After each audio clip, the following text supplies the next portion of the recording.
Muy buenos días, vamos a orar. Padre, en el nombre de Jesús, abre nuestros sentidos espirituales y nuestro corazón a que entendamos tu palabra y sobre todo que la hagamos por obra.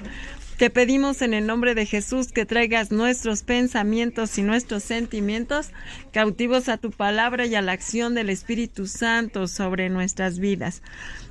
Y que el demonio no se robe nada que tengamos como un incremento en nuestra espiritualidad. Ayúdanos a ser tenidos dignos de escapar de las cosas que vendrán en el fin y de estar de pie delante del Hijo del Hombre. Danos un corazón quebrantado, humilde, sumiso a ti. Que confesemos tu nombre, ayúdanos a volver de nuestro pecado cuando tengamos aflicción y que tu nombre sea el único en nuestra vida. Te lo pedimos por Jesucristo nuestro Señor. Amén. Bueno, la última vez, el día de ayer, estábamos hablando de las malaventuranzas que leímos allí con Lucas, pero lo que no hemos leído son las bienaventuranzas. Así es que vamos a regresarnos un poco. Lucas 6 desde el 20 y dice así: Él dirigió entonces su mirada hacia los discípulos y la gente y les dijo: Felices ustedes los pobres, porque de ustedes es el reino de Dios. Así es, miren, cuando uno es pobre, yo ya he pasado por eso, ¿verdad? Y créanme que cuando pasa uno por la pobreza es una enseñanza bellísima y que realmente da autoridad sobre el tema. Y bueno, cuando uno es pobre, ¿qué pasa? Pues uno sí sabe de hambre, uno sí sabe de necesidad, porque llegamos a un punto en el que la ropa le ponía yo parche sobre parche sobre parche y no teníamos para estrenar otros pantalones o otro uniforme de mis hijos o otra mochila para mis hijos. Entonces, pues sí, los pobres, de los pobres es el reino de los cielos. ¿Saben por qué? Porque nos la pasamos orando todo el tiempo para poder comer, para poder vestir, para poder todo. Entonces allí vemos la capacidad de Dios, que es enorme, sorprendente, para darnos todos los días, porque no nos dejó sin comer ningún día. Bendito sea Dios. Y bueno, dice la que sigue: felices ustedes los que ahora tienen hambre, porque serán saciados. Así es, uno mientras pasa la prueba es difícil, pero ya que la pasa, no hombre, pues ya siempre está uno saciado. ¿Por qué? Porque Dios ve que aún en la prueba, aún estando con dificultades, lo buscamos, pues entonces Dios es muy integral. ¿Por qué? Porque ve por nosotros en todas nuestras necesidades de cualquier índole. Y bueno, claro que seremos saciados de todo tipo, hasta cosas que se nos antojan. Felices ustedes los que lloran, porque reirán. ¿Y quién no ha llorado por una pena? ¿Y quién no ha llorado por una herida? O por una traición o cualquier otro sufrimiento. Bueno, con el nuevo nacimiento uno tiene acceso a ser consolado. ¿Por qué? Porque todo eso se olvida, se recuerda, pero el dolor ya no recurre a tu mente y a tu corazón. Qué necesario es el nuevo nacimiento. Y bueno, continuamos, dice: felices ustedes si los hombres los odian, los expulsan, los insultan y los consideran unos delincuentes a causa del Hijo del Hombre. Alégrense en este momento y llénense de gozo, porque les espera una recompensa grande en el cielo.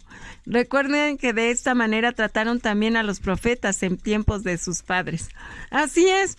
Entonces ya les decía yo que siempre que nos dediquemos a cosas de Dios nos sectan, es decir, nos dividen. Nos pintan la raya, no quieren estar con uno, ¿verdad? ¿Por qué?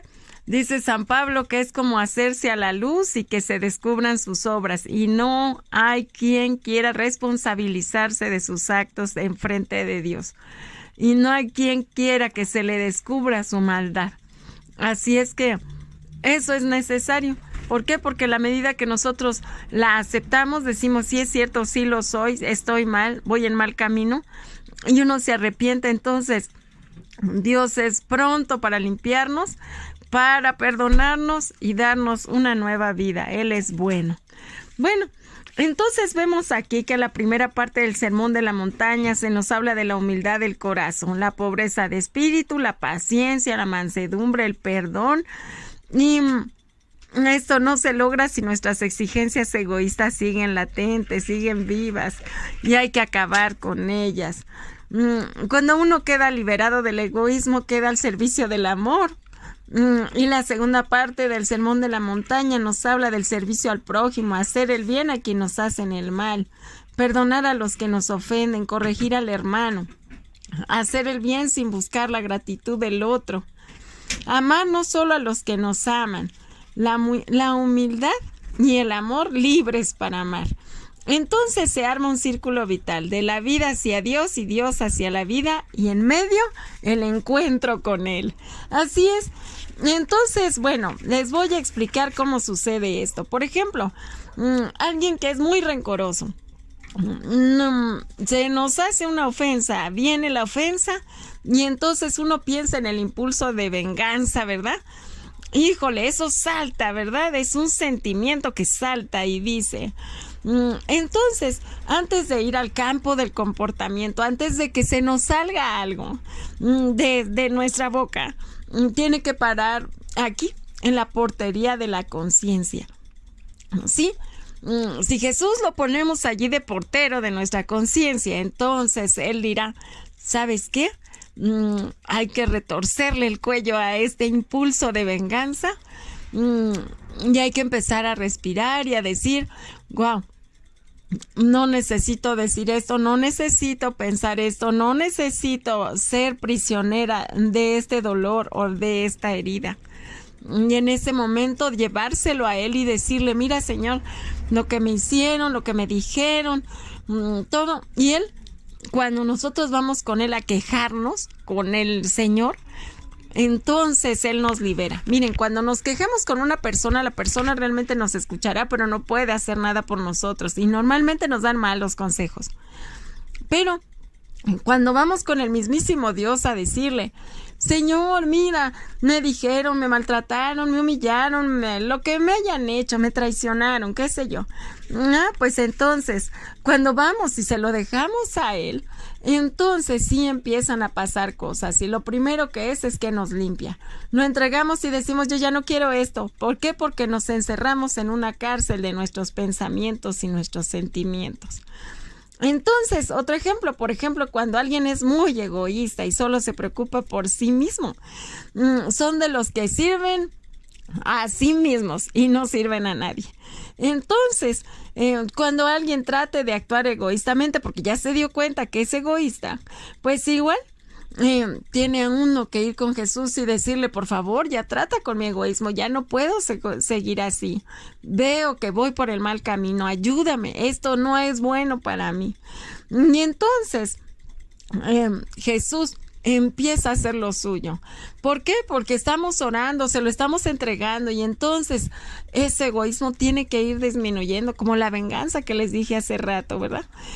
Entonces, miren, cada vez que vamos con esas victorias, poco a poco, se va haciendo más vivo, presente en mi intimidad conmigo. Ese es Jesús, ¿verdad? Y entonces, esas malas semillas de enemistad, de coraje, de egoísmo, de lo que sea, se van minando.